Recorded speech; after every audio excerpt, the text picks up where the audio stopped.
கண்டிப்பா எல்லாரும் ஒரே மாதிரி ஆக்டிவா இருக்க மாட்டோம் எல்லா நாளும்.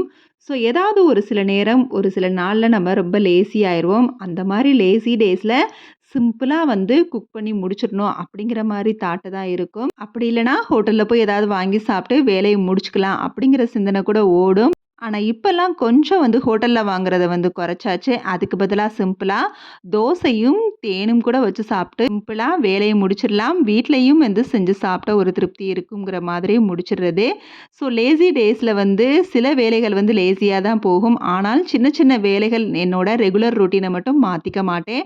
நைட்டு வந்து டின்னர் முடிச்சுட்டு ஓமம் போட்டு நல்லா கொதிக்க வச்ச வாட்டரும் வந்து ரெடி பண்ணிட்டேன். அப்புறம் ரெகுலரா வந்து மார்னிங் என்ன பிரேக்ஃபாஸ்ட், லஞ்ச் செய்யணும் அப்படிங்கிற மாதிரி சின்ன சின்ன வேலைகளையும் வந்து யோசிச்சு வச்சுருவேன்.